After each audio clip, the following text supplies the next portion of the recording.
So I'll just officially welcome people. My name is Richard Duncan from the Universal Design Institute. We'll begin in just a second for this webinar on an ADU for You design competition.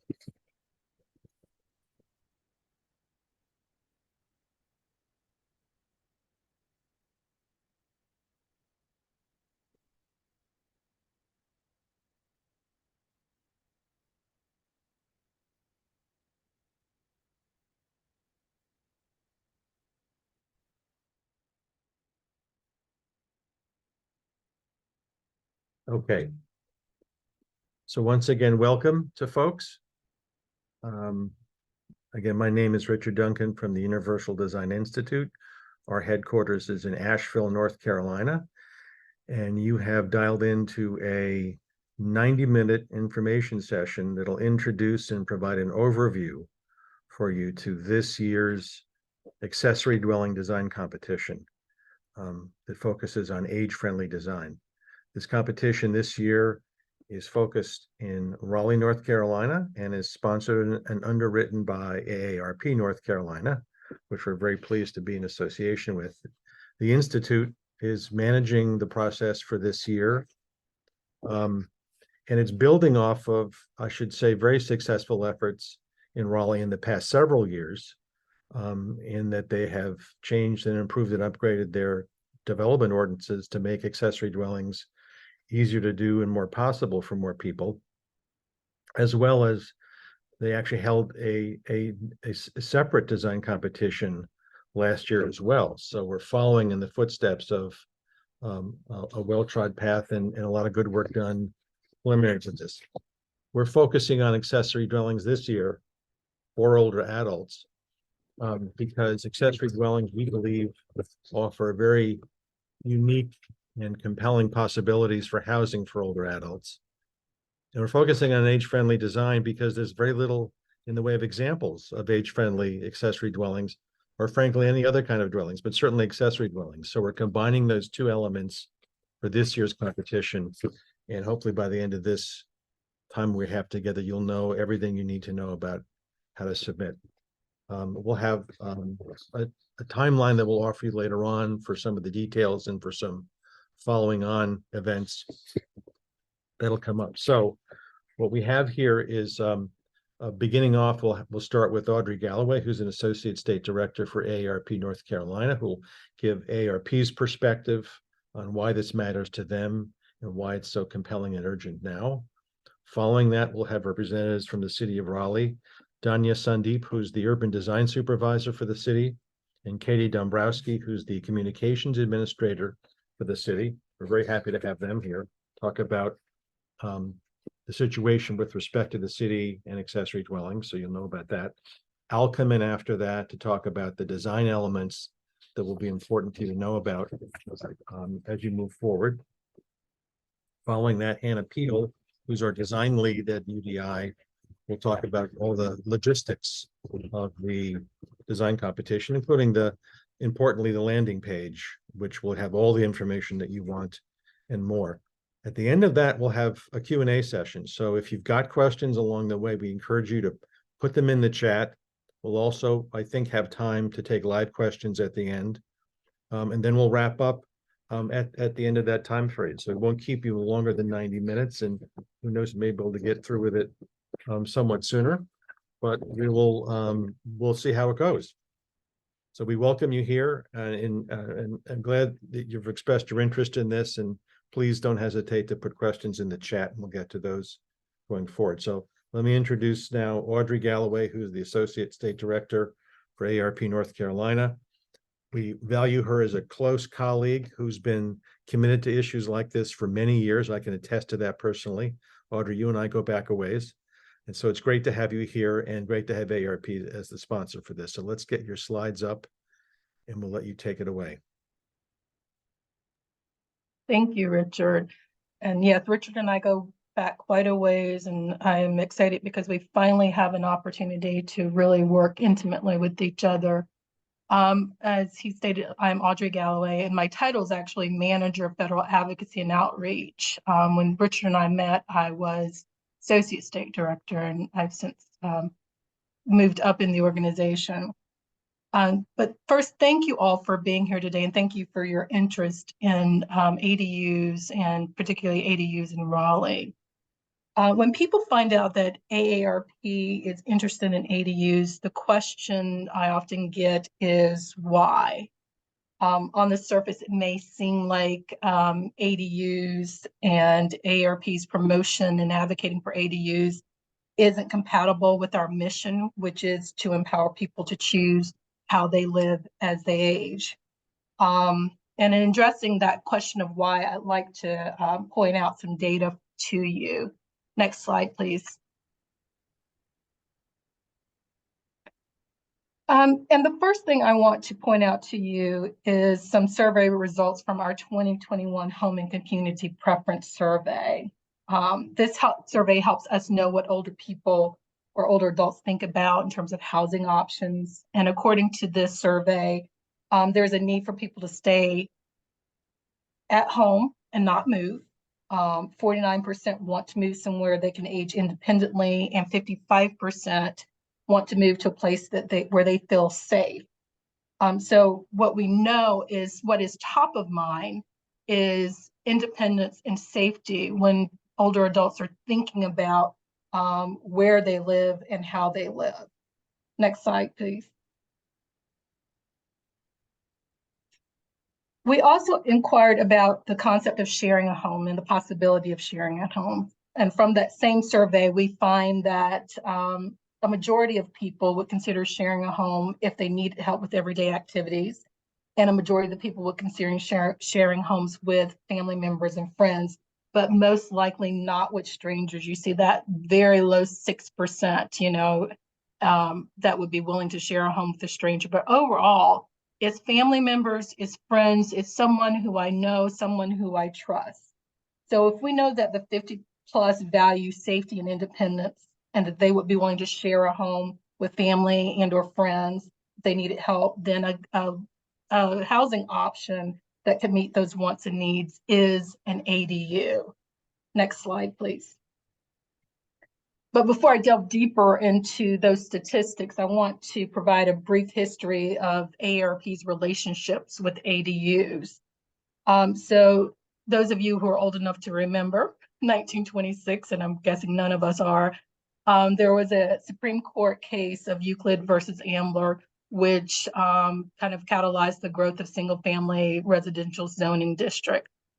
And then in the 1950s, there were a lot of exclusionary zoning policies, and ADUs started becoming illegal. But by the 70s and 80s, there were still some, ADUs, but they were illegal to have. And then there was a little bit of information on ADUs in the 80s and 90s. AARP came on the scene in the 2000s, where we created our first model ADU ordinance. And about that time in 2019, Oregon passed House Bill 2001, which banned exclusive single-family zoning, and then Seattle followed suit in 24 hours. In 2020, AARP updated its model ADU ordinance to reflect the changes over the years as ADUs have moved from being illegal to being more accepted. And since the early 2000s, ADU advocacy has been an important policy agenda item for AARP. Next slide.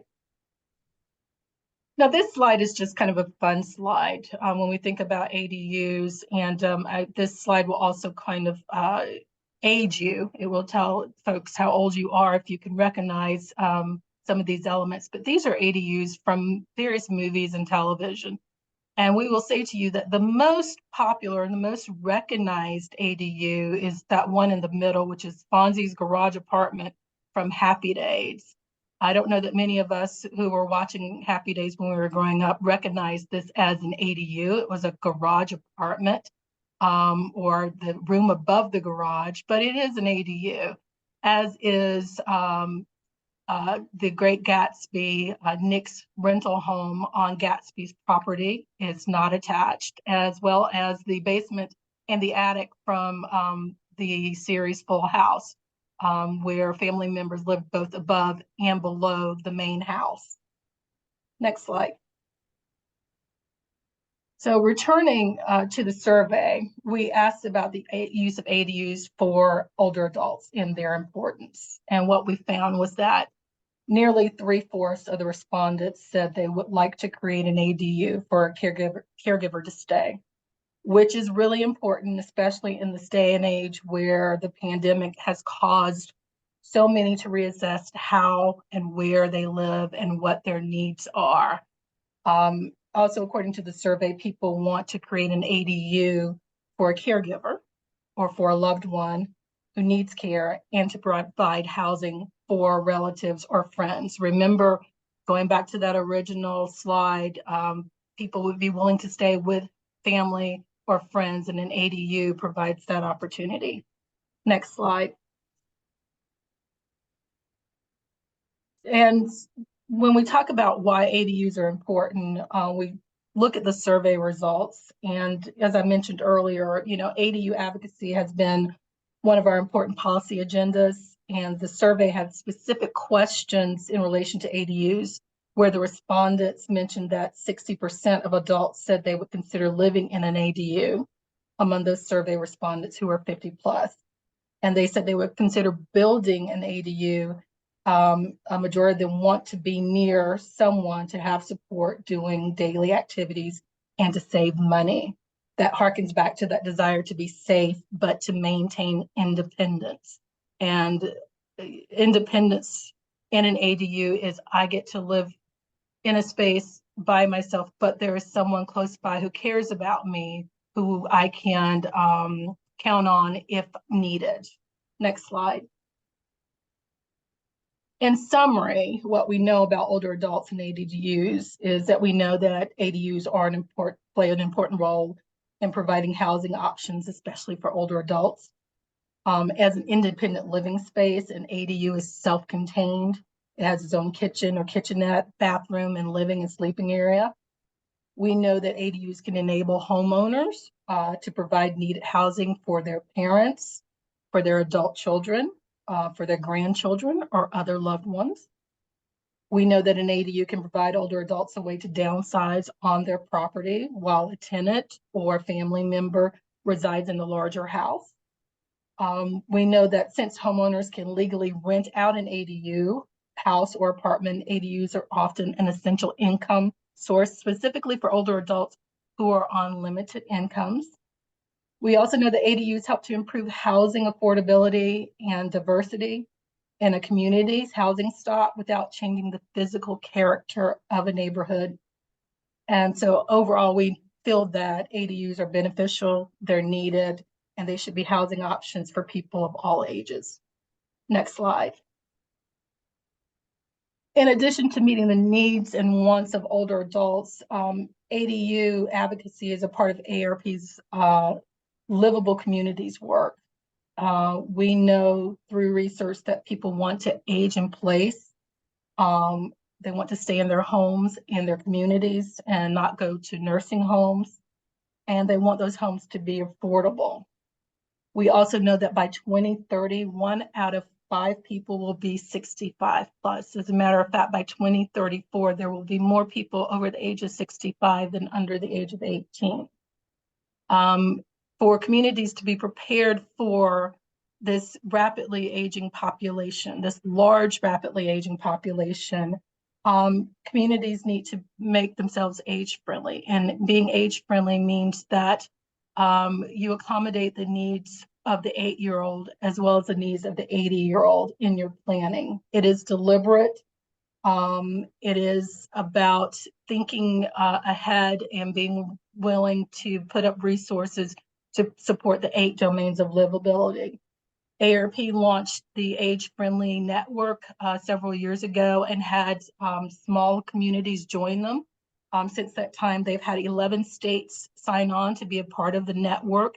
North Carolina is the 11th state who joined the network of age-friendly communities this year. We know that by making this commitment, communities are advocating for being both livable and age-friendly, and ADUs are a tool in that age-friendly approach. Next slide, please. I just want to highlight very quickly a couple of efforts that ARP in other states and nationally have been working on, so that you get a feel for this is not something we just recently approached. This is something we've been working on for a while. And we've had a few successes, and I just want to point out the demonstration project in the city of Des Moines, Iowa, that was funded by a 2020 ARP Challenge grant. In addition, in the city of Lexington, Fayette, Kentucky, a community challenge grant there supported an ADU design competition, very similar to what we're hosting here in Raleigh. The competition was aimed to support students and professionals who had ideas of what ADUs could look like, and then provide tangible documents to help the public and local leaders understand what ADUs could mean to a community. Next slide. We also have been working at the local level in all of these states. You can see in Connecticut, we got legislation to build ADUs by right. In Rhode Island, we expanded the use of ADUs beyond blood relatives because it was illegal to have anyone other than a blood relative staying in an ADU. I mentioned Kentucky, but also in the city of Philadelphia, we the first time ADUs were allowed to be built anywhere other than in historic structure. So we've been working on this for a while, and here in North Carolina, we've been looking at ADUs and working on advocacy for ADUs in both Wilmington and Asheville, as well as in Durham and here in Raleigh as well. So in some spaces, it's about expanding the use of ADUs, and in others, it's about pursuing making ADUs legal. Next slide. Next and final slide. So with that history in mind, the goal of the ARP Raleigh ADU competition is multi-level. First, we want to make sure that people are aware of ADUs and how ADUs can be used as a tool to address affordable housing.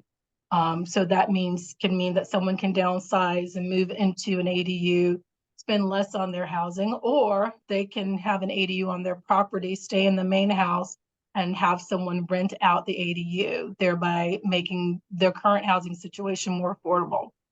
We also want to make sure that people understand what older adults want and need in housing. If we look at universal design, which, Richard mentioned that not all housing is using, but hopefully one day, Richard, then we'll have a clear understanding of what older adults need to see in the homes that they live in. Again, highlighting those elements of universal design. We want to create conversation around and interest in the development of livable communities. Again, ADUs are an intricate part of making a community livable. It's not age restrictive. It is very age friendly. And we believe that, having that as a housing option creates an opportunity for extended care from family members or friends. And then the last, goal is to engage the community. We are talking to folks we don't normally talk to when we're talking about creating an ADU. We don't typically engage with builders and designers, but this competition affords us the opportunity to do so. So we're really excited about this. We are can't wait to see what this produces. And we are most importantly appreciative of our work with Richard and the city of Raleigh during this competition. So thank you. Thank you, Audrey. I think this is an AARP quote. It all begins at home. If it isn't, it should be. And you've well articulated, I think, your perspective from AARP's perspective on this. And you've mentioned a lot of important issues, demographics and polling data, which shows that people want the kinds of things we're talking about here. So thank you for that. We're now going to go and shift to the city of Raleigh. And starting out will be Danya Sandeep, who's the urban design supervisor, and talk about the accessory dwelling situation from their perspective. So thank you, Danya. Okay, thank you, Richard. Good afternoon, everyone. As Richard mentioned, I'm Danya Sandeep. I am the Urban Design Supervisor with the City of Raleigh's Planning and Development Department with the Urban Projects Group. So I actually had the pleasure of leading the ADU Fast Track program, as well as the design selection process for our department. So I want to say that our team is very excited to have this partnership with UDI and AARP, especially because the goal here is to promote and encourage more of the um, age-friendly ADU designs in Raleigh. So what I'm going to cover today is very brief, but a very high-level overview of all of the ADU initiatives we have going on in Raleigh. Next slide. So many of you are probably aware that we've been doing a lot in the ADU front in our community, but I want to start off by reminding folks again why are ADUs important, and I think Audrey touched a little bit on why they're important for the the ARP community, but I want to take a holistic look and remind they're really important because there are several benefits we get from ADUs. The first and foremost is they help increase the overall supply of housing stock in our market. And again, affordable housing stock. They do offer different choices for renters. And because they are very small and a lot of times you don't have additional land value added, they do tend to be a lot affordable and rent wise when compared to a standard multifamily unit in a particular neighborhood. So they do provide for affordable choices. They do fill in an equitable housing supply niche for the community. And I think Audrey covered a lot about aging in place and being providing, for extended family care. The other point we want to note here is that ADUs do offer additional income source for the landlords. Again, especially if you own a single family home and you have space in your backyard, you want to put an ADU and rent it out, you can earn additional income. And it's also shown that through research that most ADUs will deliver a significant return on investment. Next. So quick a recap of what we have done in terms of the regulations in Raleigh. So our initiatives, right, in the ADU realm started way back in 2016.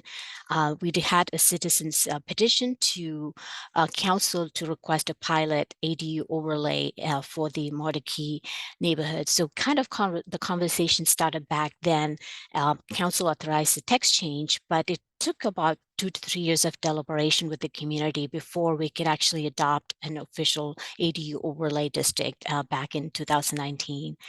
But then we did not necessarily see any requests coming in for overlay district application in any of the neighborhoods. So then we had political interest to actually look at removing the overlay and replacing it with more of a by right approach. So as in, can we adopt an official ADU ordinance that would allow and make it easier to put ADUs in most of our, lots in Raleigh. So TC 1619 is the ordinance that actually made ADUs more legal in Raleigh, and it was went into effect in July of 2020.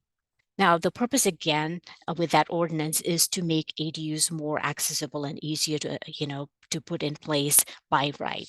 Next.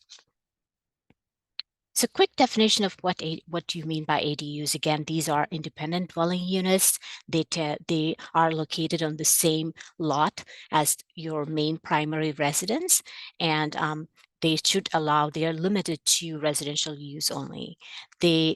They have to be smaller than the main primary residence as the code stands now, and they have to be habitable, which means essentially you have to have space for living, delineated for living, sleeping, kitchen, bathroom, and also have a lockable external entrance. And of course, they all have to meet the minimum NC State residential building code requirements. Next. So, well, some of the other regulatory elements that the ordinance covers is the arrangement of the units, the massing, some parking requirements, setbacks, design, and again, ownership and tenancy status. Next. So quick reminder here. So in Raleigh, what we allow as ADUs, we are limited typically to a square foot of 500 to 800 square feet for most lots. Unless your lots are greater than 40,000 square foot, you are limited to about 1,000 square feet. So that's kind of what most of our ADU units tend to be in the smaller side, less than 800. Again, the type and design of the ADUs can vary depending on your property size and surrounding structures. Now, we do have, typically we allow one ADUs on a single lot, but with the most recent text change, if you are within a TOD or a transit-oriented area, you do allow up to 2 ADUs in a lot. Next. So again, there are different types of ADUs. They could be detached, attached, they could be internal, could be something you have in your basement, you could have a garage conversion, or you could even have 2-story ADUs. Again, and each of these have different processes in terms of, requirements and meeting the permitting requirements. Next.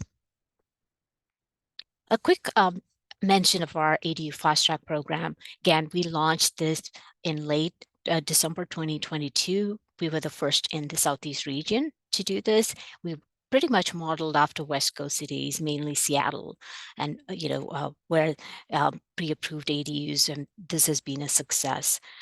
So what we do under this program is we have a design gallery of about 11 pre-approved designs. Again, these designs have been pre-approved for code compliance. However, once you bring in a site plan, obviously you do still have to go through your typical site plan review process. And customers can directly reach out to the designer to purchase the designs and then kind of work with them to go through the permitting process. Again, the benefits of what the Fast Track program offers, you do have quality designs. Again, that's selected by a jury. They're really easy to access. It's much more affordable fees. They're pre-approved, so it does save some time. And again, if you do select one of the plans from the pre-approved set, you are qualified to go through a fast track review process. Next. And then a quick note about the fast track design process. Again, I kind of led that process for a department.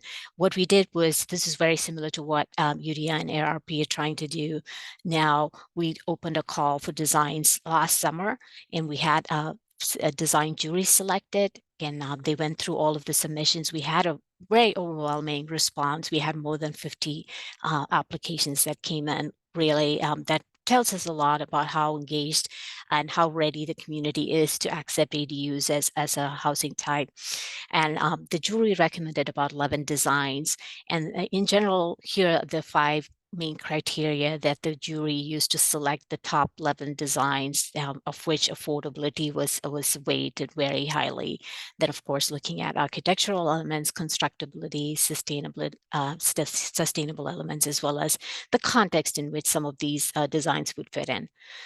That's my quick overview, and I'm going to now turn it over to my colleague, Katie Dombrowski, with communications, who's going to talk a little bit on the marketing and the production side of the Fast Track program. Thanks. Thank you, Danya. So yes, after we went through everything that Danya just discussed, the city created a online fast track gallery so that people can go online and browse, as you can see, browse the gallery, select the design. We have contact information available so that each interested member of the community can look at the different designs that they see, that they found when they like. They can reach out to the designer and purchase the plans directly through them, or work with them on making any changes to the design that they might have, and then they will work on preparing a site plan and get their permits. And so this gallery provides an opportunity for them to see all those 11 submissions that we accepted through the program. Next slide, please.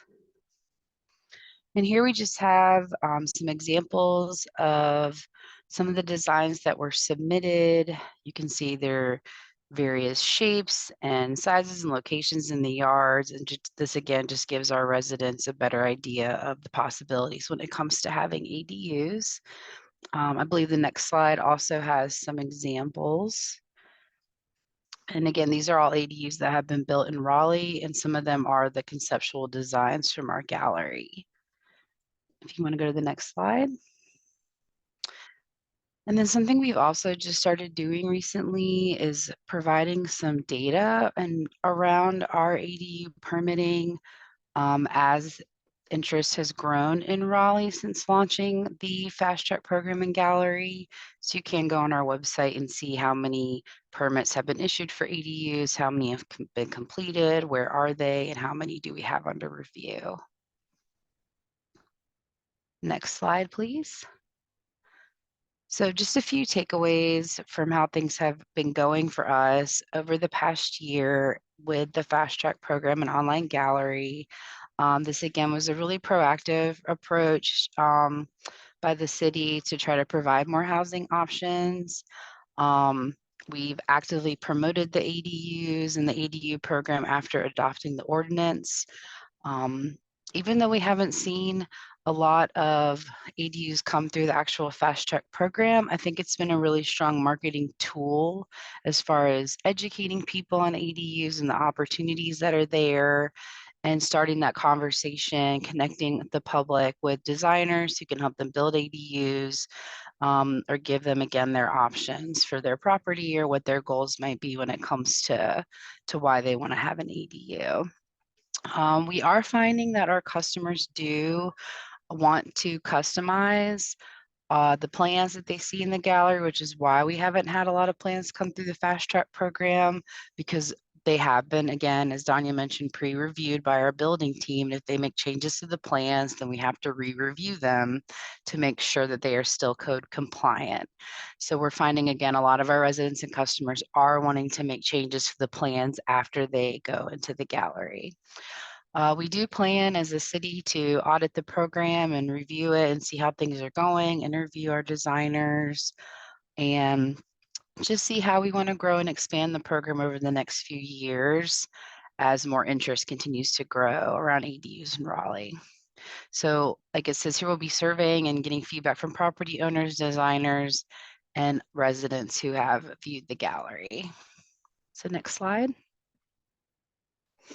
This is our team we have. You heard from Donnie, you heard from me. David's here to answer questions about building code. He's on our building safety team. But again, we're really excited to be part of this this opportunity with AARP and to expand ADU options in Raleigh. So Richard, I don't remember who's next, but I will give it back to you. Yeah, thank you. That was terrific. Thank you both to Danya and Katie for that. It just shows what good work you've all done. And we're very pleased to be able, we hope, offer by the end of this fall a whole handful of additional plans that could be included in your program that are age friendly. So thanks for that. I'll just note as I switch to my screen that we've got some questions in the chat that I'll direct the panelists to. And there, is that coming up okay? Yes, I see your slides. See the slides presented correctly. We always have to check. Okay, so yeah, we've entitled this year's campaign an ADU for you. And the you meaning, of course, everyone, but of course the emphasis is on older adults and making age-friendly designs for them. But first, let's build off of and amplify some of what you heard in the previous speakers. Audrey was talking about how the aging demographic of this country is so dramatically changing. It is in North Carolina, it is in Raleigh and Wake County, and older adults live in all kinds of housing. And I'll just show a few examples. Now, they may be living in old, small, wood frame, single story detached housing. They may be looking in some of the tens of thousands of brick ranches that are all over the state. And a lot of us live in two-story houses, either single family detached, as you just saw, duplexes, or as you see here, the more affordable triplexes. I think these will be more common going forward as housing prices continue to be pressured. And older adults can even be found to live in the increasingly popular townhome style projects that crop up all over now. The problem is, of course, that almost all those homes, with very few exceptions, aren't designed to accommodate older adults as we age and as our abilities change over time. And that's the problem. So our houses will become these places that are unsafe and where our independence is challenged, either now or at some point in the future. And I think that all of us can think of people in our own lives, maybe now or maybe in the past, who had to contend with this. And of course, what we're about and what this program is about is to help expand those housing options, so people can live safely and independently for as long as they're able. If you're a real planner, and some of us are, not many apparently, but some of us plan for our housing retirements better than others. And you look around because you think, well, my house is not going to work out for me. And you look for other alternatives. Sadly, those alternatives can be limited. As we've just said, most of the housing that's out there, something like 95% of the units, don't really have much in the way of features that are accommodating for older adults. So that's a problem. We don't see many options. Another reason why we're hoping to have this ADU project take hold. If you're thinking about redoing your existing home, renovating that, and a lot of people do, and it's, so for some folks, it's the first place we look. You can find yourself having challenges with that. It's not just as simple as throwing a ramp on the front or maybe adding a grab bar, though we wish that those could solve a lot more problems than they do. There are many challenges to that, and they may prove to be daunting as well. So we're thinking about where else can we look, for opportunities. And the households for older adults occupy many different slots. There's single person households, there's couples, of course, many of those. And with this situation where you've got one older person helping another older person, that fact alone can cause kind of a double problem, because you've got two people that may be encountering these same kinds of dangerous features. And even in the case where you're going to have one person being injured in the assistance of another person, gets to be a challenge. Well, not many people may prefer. We do see an increase in the numbers of folks who may be choosing house sharing for economic purposes. That's terrific. We think that's a good idea. I don't think these four guys ever lived together, but they're all in their late 70s and early 80s now. They can probably afford anything they want to, but I'd wager to say that most of their homes and maybe their current housing doesn't fit them either. So we're all aging, we're all growing older, and unfortunately in homes that weren't designed to accommodate us very well. One of them isn't in fact with us any longer, the guy in the end. But ADUs, among many other things, can support a certain kind of multi-generational housing. As Audrey was saying, we love to have people who can care for us nearby. We don't necessarily want to be in the same house with them, although for some folks that's an option. So we can have, multi-generational households, even households of people comprised of, good-looking models who've been hired to take photographs. Everyone is aging, and if you have a multi-generational household, that might be possible. This accessory dwelling offers you a certain flavor of this that really is appealing to a lot of folks. So what we're responding to in part with the design requirements that I'll go over briefly, and next week we'll have another opportunity to talk to you about the specific design requirements for this competition in our deeper dive on the 18th. But I'll just go over some of the issues we have now and some of what we're seeing before I pass it off to Hannah. Of course, stairs is one of the number one problem areas. It's actually the least safe design element of almost any building that has ever been built. We at all ages and ability levels fall and trip on stairs, and it just gets to be more problematic as we grow older. If you get to the point where you're using a piece of equipment that signifies a mobility problem, your issues become compounded, because it not only does that indicate a lack of steadiness or strength or balance on stairs, but you have to then wrestle with equipment. It's one thing to have a cane. If you're using a walker, it becomes more of a problem. Frankly, eliminating outside stairs in these accessory dwellings is a number one priority. Now, some of us may advance to the point where we're using a wheelchair to get around, and that's fine unless you're living in most of the housing that most of us live in now. You can see here a person in one of our very standard bathroom configurations in this country, the 5x8 bath, the bathing fixture at the end, next to the toilet with the sink beside that. you can see graphically how if you're using a wheelchair, it's virtually impossible to use in a space like that. It's what so many people contend with, and what so much of the renovation that we consider with households of any ages who are looking to remodel for these purposes have to contend with. Really problematic, virtually unusable. But you don't even have to use a wheelchair. You can still be older and have balance, reach, and grasping issues. You can see here, I have a bathroom much like this in my house. You're wedged between the toilet and the tub. You're reaching over, maybe unsteadily, trying to control the water temperature and the water volume. Just causes problems at many points in our lives when we're older. So entries are a problem. Bathrooms can be a problem. Where we store things can be an issue. You know, we're forever storing things way up high or way down low to be efficient about it. And it may work for us for a period of time, but that way high storage and way low storage it becomes an issue.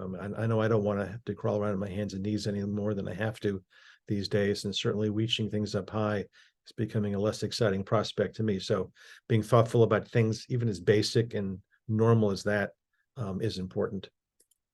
In kitchens, reach range matters in a couple respects. One of them has to do with where we usually place our microwave. Microwaves are very often over the range, which is to say above shoulder height. And a lot of us, either we're short or we're getting shorter. We're pulling piping hot things out of that microwave above shoulder height. It's a real danger area and a really a location to be avoided when you're thinking about design of kitchens for older adults. Staying in the kitchen, storage again, still an issue. We store things up high, we store things down low. Sometimes we do unwise things with respect to stools, or hope no one does this for real. You know, office chairs with rolling feet, but you know, reaching those things easily and safely becomes an issue. Falls is an all-important concern for lots of older adults. And from design, we can make kitchens safer places to use, whether or not we have any additional equipment to augment that. And we're talking about, I think Audrey also mentioned this at the beginning, that, you know, we're focusing older adults as the primary resident group of this, but it's really housing that we're creating, if we're doing it successfully, that works for all people at all stages of life, not just older adults. Just happens to work particularly well for older adults. And younger people can also have limitations that can be acquired from a variety of purposes. And this shows just one example of, you know, a standard kind of wall mounted oven, which has two issues, right? At least two issues. One, the controls are way up high. And two, you've got this piping hot bottom hinge door that swings down that someone has to reach over. So that's a circumstance to be avoided for everybody, including seated people and including older adults as well. So those are just a few of the problem areas we're looking to solve with the designs that we hope you'll submit in the competition. A quick overview of housing options and where ADUs fit. So we found that age-targeted, age-restricted housing, which a certain percentage of us choose to move to, have kind of gotten the message of universal design and age-friendly design more than the general purpose housing stock out there. We found in our research that it's a pretty light touch. We wish that they'd include a lot more opportunities for modifying easily, which is what the ADUs that you'll all be designing, I think, will be consistent with. But nevertheless, the marketplace is dictated, and finally, this sector is coming along in a more profound way. In the multifamily area, it's really all requirements, federal and state requirements for accessibility. And interestingly, you know, whether they're rental or whether they're condominiums, which we like a lot, is kind of a missing middle option. Multifamily built in the past 20 years can oftentimes be pretty age friendly, just because of the accessibility of the general property, as well as the numbers of units inside, which can work better than traditionally designed units. And again, we always have single family. We think duplex and triplex will just of necessity begin to have to represent a larger percentage of what the new construction is coming out there. Those also can have universal design features designed into those. And we'll see if the marketplace will respond that way. There's other ways to make things more affordable. Of course, modular and panelized construction offer those opportunities in kind of from a factory mass production perspective. And any of that applied to small dwellings located in whether it's infill or redevelopment or newly designed neighborhoods can make a big difference in not just the homes design, but also the neighborhood and community ability for folks to access over time. So we like that a lot. Some of these examples, contained in this very interesting and compelling missing middle kind of category, which of course includes accessory dwellings. They are more affordable than traditionally designed full-sized housing and more affordable than a lot of other options, which we think is another winning feature for these. We'll talk about other advantages and augment what Audrey was saying in a couple of minutes. I love the slides that Audrey showed about, ADUs in popular culture. They've been around for hundreds of years in this country, known by a whole variety of names: granny flats, backyard bungalows, casitas, and so on. This is a particular example showing a renovation of what looks to have been a garage. So you've got built-in kind of a step-free entrance, which is good. And as Audrey was saying, or maybe it was Danya, I forget, they can, I think it's Danya, a lot of different forms. And so some of them work better for older adults. A detached accessory dwelling is the subject of this competition, and that can work quite well because you're designing from scratch and you can provide graded entries. Attached, like an addition to a house, might also work out as long as you get the entrances and the interior, even though it's not the subject of this competition. You can certainly build an accessory dwelling on an upper floor of a house.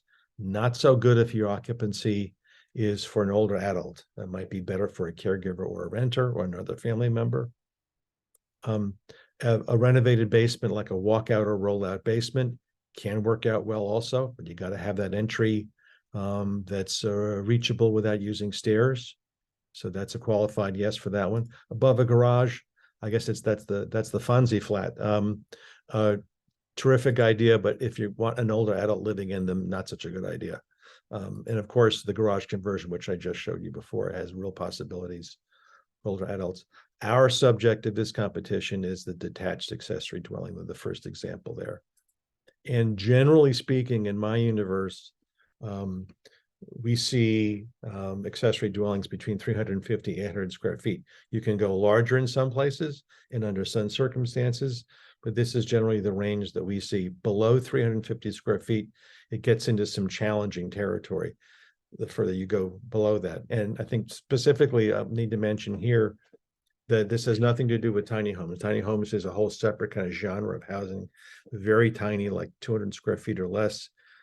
We've looked hard at those to see if they have any possibilities for older adults, and I haven't seen a single design yet of that size and of that category that can work well. So put tiny homes off to one side in your mind, please, and just realize that these are small but complete dwellings, not a hybridized kind of view. So about this size range, certainly including a step-free entrance, probably wider doors than you might normally have. Not many doors in accessory dwellings, right? But wider than you might usually be specifying. A usable bathroom, which we'll talk about. Universally designed kitchen with features that are age-friendly. Laundry, if included, we'll talk about that as well. And from our perspective, given the size of these, we think it's really important to include outdoor living space as part of the program. These are small enough so that we want to provide people with every opportunity to be outside and spend time outside when weather permits. So from a universal design perspective, the dwelling has to both look good and work well. Now, some of that is subjective, but you get the point that it's contrasting with what might be traditionally considered accessible kinds of design things, with stigmatizing design or very limited utility design. So it's got to look good and work well. It's got to work well for almost everybody all the time. And we think that it works really well for us during certain periods in our life. You'll see some examples in a second. And of course, we'll go into more detail on this next week. And it's specifically not a home that's fully adapted for a person that uses a wheelchair. I think what characterizes these homes is the easy adaptation, the easier adaptation, the low-cost adaptation for people who may be wheelchair users. So here's an example of a nice little accessory dwelling built in someone's backyard. You can see what seems to be the primary residence off there in the background. They've matched the paint and the style somewhat. They've got a An inclined pathway going up to the door, which is terrific. We love that. It's got two problems that you should be mindful to avoid.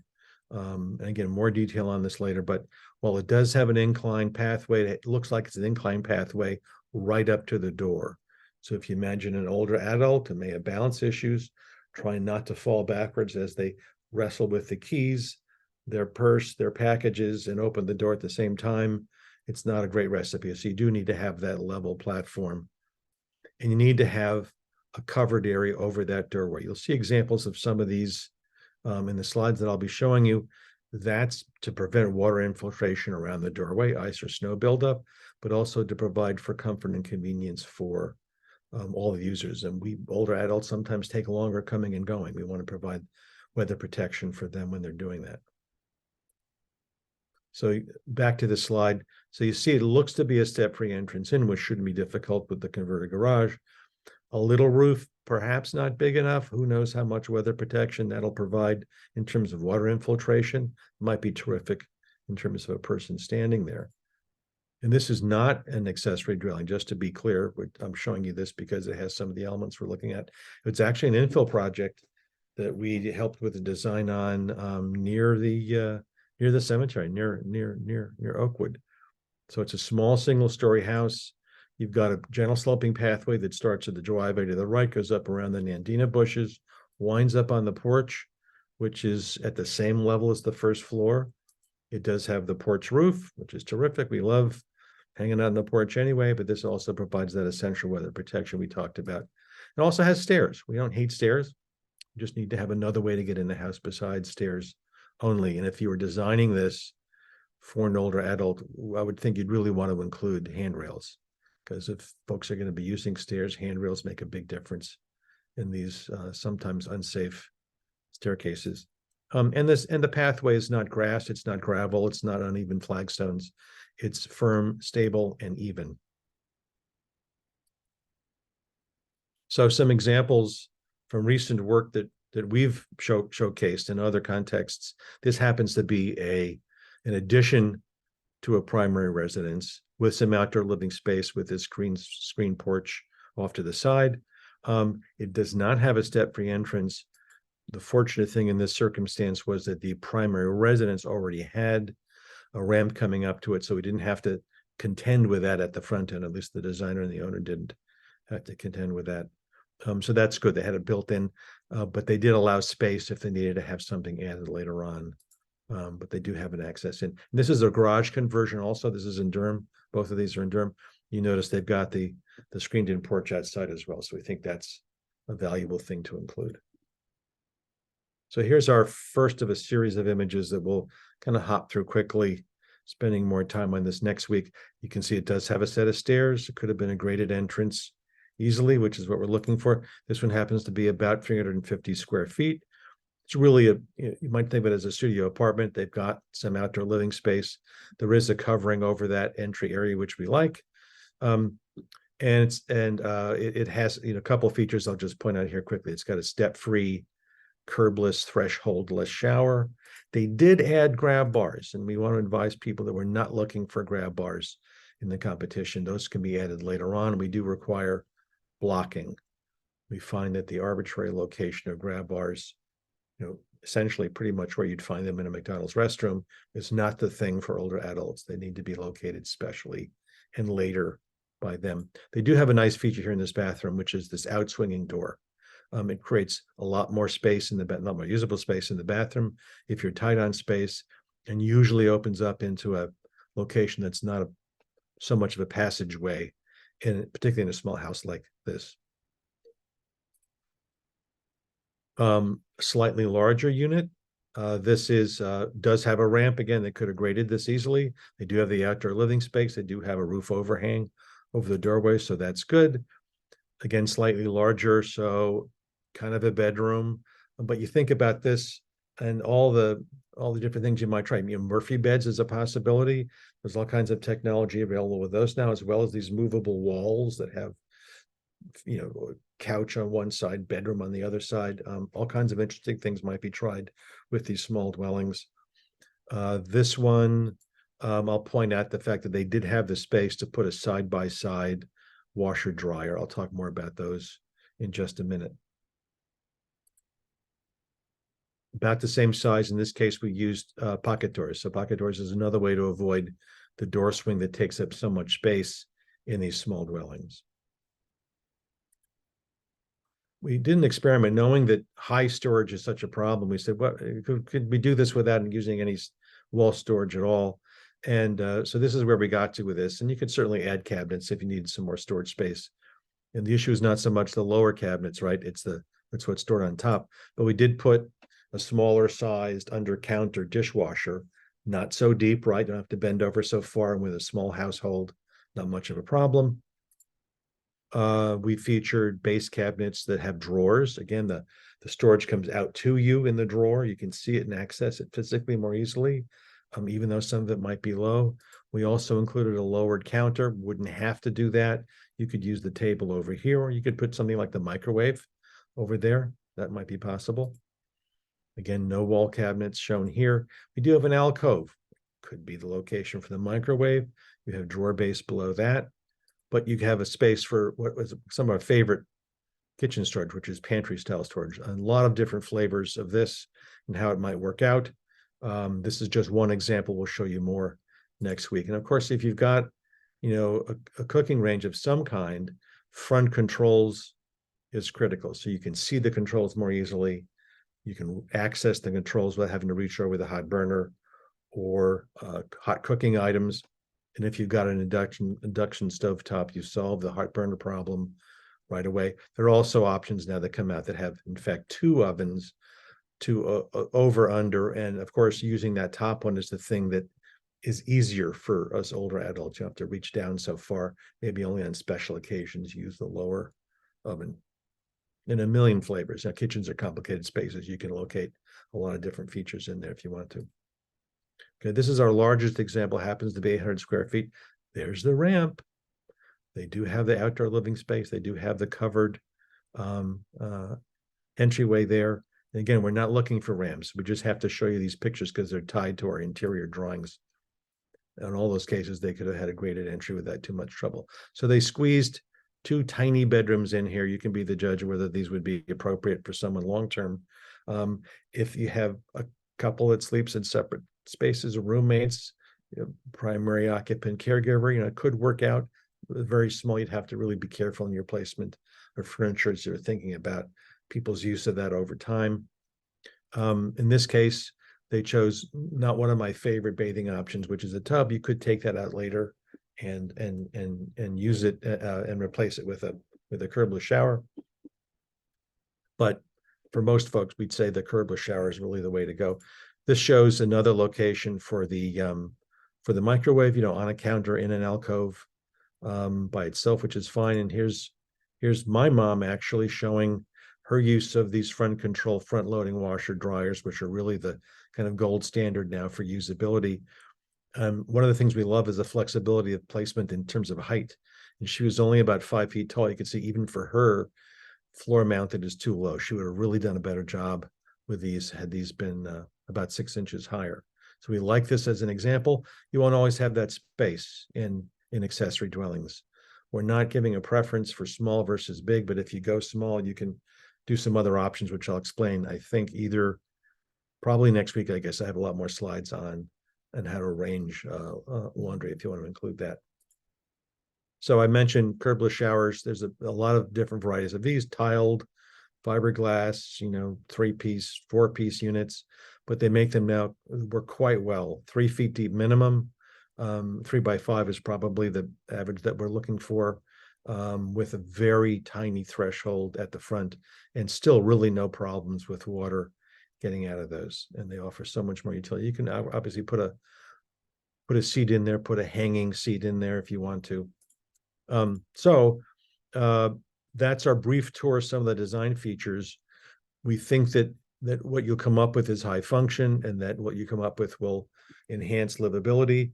From an individual's perspective, again, to kind of double down on what Audrey was saying earlier, it can delay moves to expensive care settings for older adults, which can cost $100,000 a year. We think that fewer injuries will result from both individuals and their caregivers, because these will be thoughtfully designed without a lot of the problem areas that so characterize traditional housing. And not just physical health, but we think that because people will be able to maintain their connection to family and community, and to maintain their activities of meaning and purpose over time, all of those contribute greatly to our mental health as well, and our level of interdependence, not just dependence or independence, but what we choose to mention to folks as far as needing assistance, as opposed to requiring assistance with everything. We can make more choices than otherwise might be possible. So we've talked about, occupancy in accessory dwellings by older adults, but also occupancy in accessory dwellings by others, including maybe workforce housing types, people who work retail, or folks who might be exchanging rent for some caregiving or some home maintenance. If the older adult chooses to remain in the primary residence, that's possible. We know that the movers will love you. Well, they certainly do in the houses that I've lived in, which have step-free entrances. They don't have to go upstairs. So everyday stuff is also the thing. And yes, of course, with older adults, if you're using a piece of equipment and your mobility is impaired, can be a huge difference maker. But I hope you could see from just this brief introduction, and certainly by the end of our talk next week, how it's really housing for everybody. It just works really well for certain people at certain points in our lives. So in terms of scoring criteria, I don't want to take away Hannah's thunder here. She's coming next to kind of describe the details and logistics. This is how we've scoped it out.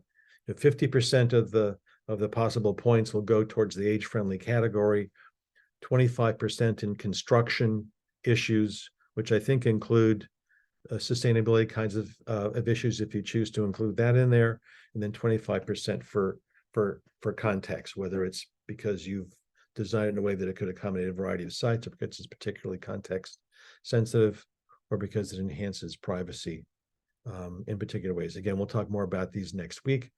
We have a lot of materials for you. We have a competition guide, which Hannah will talk about. We have our design criteria, which is on our landing page, which has details such as the 1 in 20 max graded entry. We've been very particular about the criteria not to go too heavy, we think, but to have enough features so that it can really have a age-friendly result. We have some design guidance, which goes beyond the criteria and explains kind of why we're doing some of the things we're doing and asking for some of the features we're asking for. And links to resources that number in the dozens in terms of design guidance, age-friendly design, accessory dwelling design as well. And I think I need to wrap up quickly here if we're going to have time for questions at the end. So we think that successful aging in place is one of the outcomes, improved health outcomes, lower community impacts, because people are injured less. So all the community impacts on emergency services and home delivered meals. We love neighborhood continuity and multi-generational neighborhoods, which can be enhanced in this. And we think also with the old eyes on the street, public safety may even be a positive outcome. So this is just quickly, we'll go through these. These are all available through the landing page and the website. A lot of them through AARP, including model local ordinances, resources that we have by the dozens on our website, accessory dwellings, video libraries, and so on. So this is where you can find all the information on our website. Again, it's linked through from the landing page. And that's us. Okay, I'm going to step aside now quickly, Hannah, and apologize for me going over time and then pass it off to you to give people the real sense of what the logistics are for this. Fair enough? Sounds good. Thank Okay, you. thank you. Yeah. Let me get this up.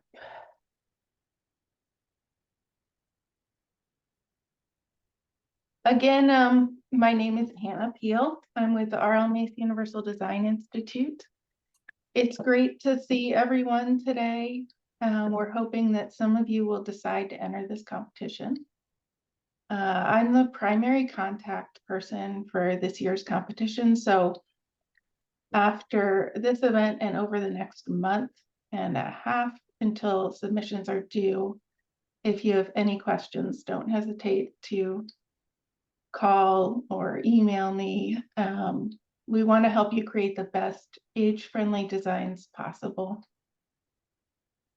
This competition is Raleigh-based, but because there are very few truly universal or age-friendly designs out there, yours could be a huge benefit to Raleigh and beyond.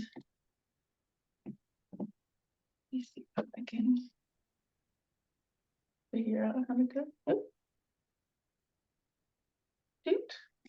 Very sensitive mouse. So why might you want to participate? Some of you may have submitted to last year's Raleigh competition. There were a lot of great submissions, as Danya pointed out. Those winners kicked off the pre-approved ADU gallery, now available through the city of Raleigh. Katie showed you some of those or all of those designs. From all accounts, the program has been a success, and so the city was happy to hear that AARP was interested in running another competition to expand those offerings, and especially to fill a need for ADUs that work for one of the primary users, who are older adults. Winning designs of this competition will be eligible to join those already pre-approved plans on the Raleigh website. As I mentioned, there are a limited number of plans out there that work for older adults, so these will join a small but growing collection of plans housed on our website, which means more visibility for you. Our hope is that having your design highlighted on these websites will generate more business for you, either through sales of the featured plans or because people like what they see and they come to you with a different project.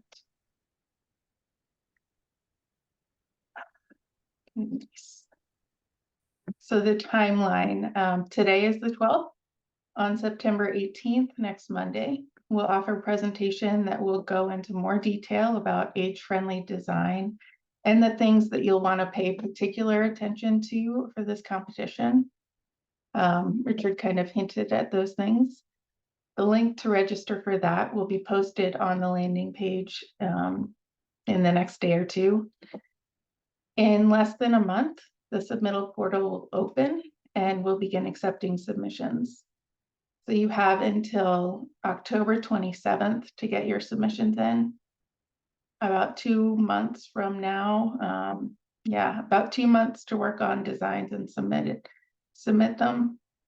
We will be reviewing the submissions as they come in, and we will try to notify you if we see anything that's missing. Of course, the earlier you submit, the more likely we'll be able to do that. Once we receive all the submissions, the jury will start the review. The jury for this competition will be made up of someone from the design community, a builder, an AARP staff person, and an AARP volunteer member. The jury will select a handful of winning submissions, and winners will be notified in late November.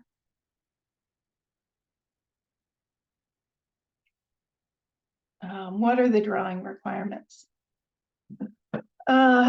Mention floor plans at a quarter scale to show room sizes, door widths, cabinet and fixture locations, interior maneuvering space, the slope of any outside paths, ramps, or walks. The floor plans should illustrate how your ADU design will work for older adults in particular. The floor plans should show that a person can easily maneuver through the space, can easily and safely access the toilet, shower, sink, and laundry if you choose to include one, and that the person can easily and safely use the kitchen. Dimensioned interior elevations at a half scale, particular to the kitchen and bath. These should show a sampling of outlet and switch locations. So you don't have to show every wall of the kitchen and bath, but you can show sampling that shows us where the outlets and switch locations are, what the counter heights, location of appliances, types of cabinets. If you're using drawer bases, for instance, fixture types and locations, types of windows, and sill heights. The exterior elevations should be at a quarter scale with exterior features called out. These might include cladding, roofing, windows, overhangs, thresholds, steps, and decking or porch materials. You're welcome to submit renderings, perspectives, animations. Any of those would be helpful, but they're all optional. You may want to create variations too. For instance, address a variety of sites. We'll accept up to 3 plan alternates. These could include plan reversals, alternate roof lines, or other similar alternatives without significant structural changes. All alternate plans should comply with the regulations of the city of Raleigh.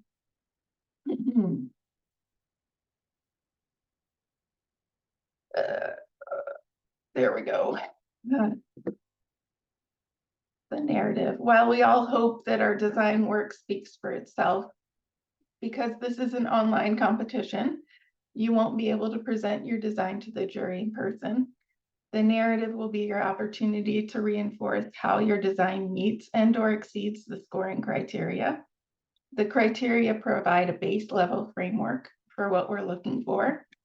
What we're hoping you'll provide are environments that bring a feeling of sanctuary, safety, and joy.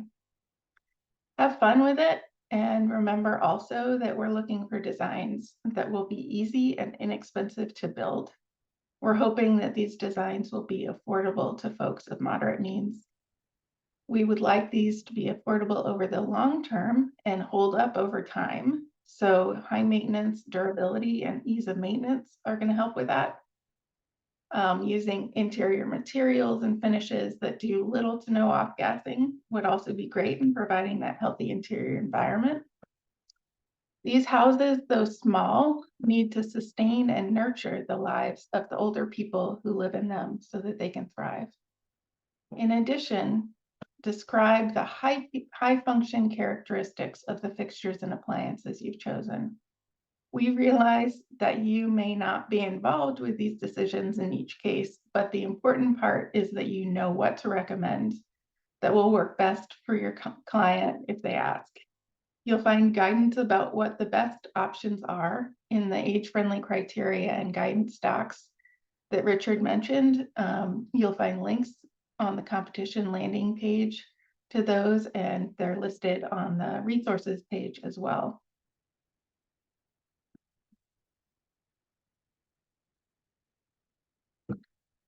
And the actual submittal. What does the actual submittal look like? These requirements are located in the competition guide that's linked from the main competition landing page. So you don't have to remember everything that I say here. That competition guide has just about everything that you would need to know, except for questions that I hadn't thought of. The submissions will be judged anonymously, so please only include identifying information on the cover page of your packaged PDF. So give your design a name and include that name on all the sheets of the submission. So identifying information on the cover page, design name on all of the sheets. And files. If you submit renderings or any other images or fly-throughs or anything like that, just the name of the design. The portal will accept files up to 500 megabytes in size. 11 by 17 is the smallest sheet size we'll accept. Feel free to submit 24 by 36 or whatever your preferred size is if it's larger than that. Try to keep your notes and dimensions legible. Technical CAD drawings should be black and white. Renderings, illustrations, fly-throughs can be in color. Now, there are 2 web pages that you'll probably want to bookmark. The first is the landing page that has links to applicable Raleigh ordinances, info about the fast track program, This is where I'll post the submittal portal. There are links to the competition guide that has everything you'll need, hopefully, as well as scoring criteria and the whys and wherefores, everything. And the second page that you may want to bookmark is the resources page that has a wealth of information about ADUs, designing ADUs for aging in place, universal design, ADU policy around the country, videos, articles, reference guides, websites, all sorts of good stuff. Check it out. Even if you're not going to submit to the competition, this has a lot of great information. Yeah, so that's enough out of me. Are there any questions? Thank you, Hannah. There are some questions that are sitting in the chat. Others may come in, and let me address some of them and then invite others to chime in as well. In my presentation, I showed a range of ADU sizes from 350 square feet up to 800. And 800 is, generally speaking, the limit in Raleigh in terms of the upper limit. But I'm told also that 450 square feet is the smallest accessory dwelling size that code permits in the city. So keep that in mind. I showed you kind of the range outside and in other places, but 450 square feet is the smallest one you should be submitting. I just want to also re-emphasize that while we showed a number of different accessory dwellings and imagery for the purposes of providing you with some context, we are talking about detached accessory dwelling units, not renovated units, and not attached or interior renovations, just for the purposes of having plans that are replicable.